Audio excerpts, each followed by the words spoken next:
Peace. It's M-1 from Dead Press, RPG, People's Army, AP2B, all power to the people. I'm sitting here in Dilla Weekend in Miami. We at LMNT.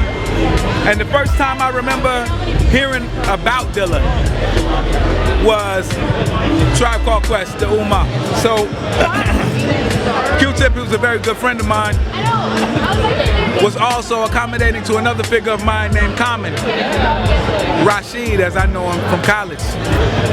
And so that crew was together. They were rolling around. I can't remember the first Dilla beat, but I remember being in Badu's crib. And she's saying, yo, I'm about to do something with Dilla. I'm like, word. Not too long from them, I went on tour with Slum Village. T3, by 10, Dez, Fat Cat, the family. Dilla met us like in Detroit. I got up in the Escalade, we rode around, went down 8 Mile, heard his beats right in the Escalade, feel me? So that's what I remember about Dilla. A genuine human being, top notch, quality human being. You know what I mean? Like upper echelon, straight up.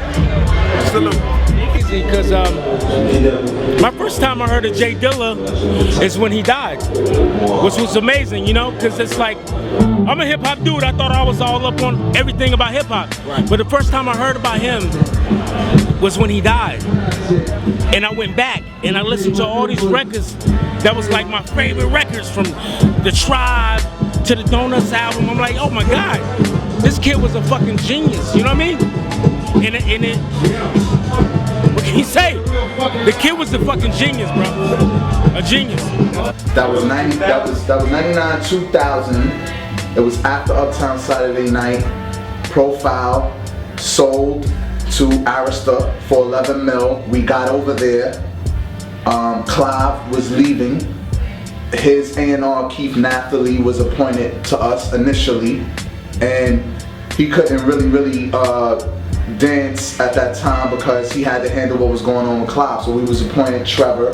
Trevor came up with the idea to fly us to Detroit to meet with JD, to meet with Dilla. Dilla scooped us.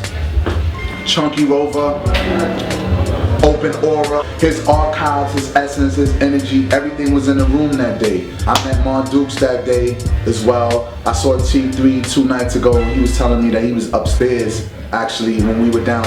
I don't remember having that session. I thought your man Yeezy was there, but I could be wrong, so we'll never find that out. Yeah, we went through a lot of records, we went through a lot of beats, but it ended up being a decision where we would just make something new on the spot. So we created something Dilla. And I keep saying Dilla. It sounds like a beat with sliding doors, like elevator doors. Dilla cooked us something new. Something that he made us something new right then and there. The first time I heard a Dilla beat was 1989. Through a friend of a friend. What happened was the crew I was with, we heard about this guy supposed to have dope beats, whatever, so we went over his house, and he had on these big clothes, and he had layers of clothes because he was skinny. He used to wear these layers of clothes, and then so he let us come upstairs to his hot ass attic, and and he played some joints, and I was like, oh man, this guy's dope, because I hadn't heard nobody that I knew personally that had professional hip hop that sounded like something that was out. That was the first time I heard it, like upstairs from an attic, where you heard something that sounded like something that was out at that time. Like he was like, I was like, wow, this guy's creative. And then more and more, he just surprised me every time after that. So that was the first time. So yeah, it was in the attic in the Coney Gardens, where we from, and yeah, that's the first time in the hot ass attic. That's the first time I heard a J Dilla beat. Yeah.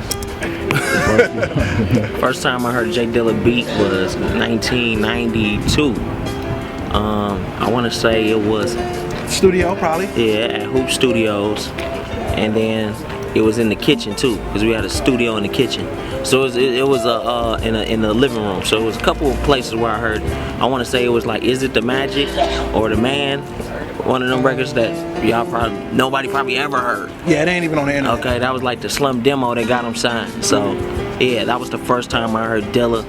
And that shit blew my mind. That's when he was called John Doe. You know what I'm saying? A lot of people don't even know that. You gotta step your history shit up, man. If you're a Dilla fan, you gotta step it up.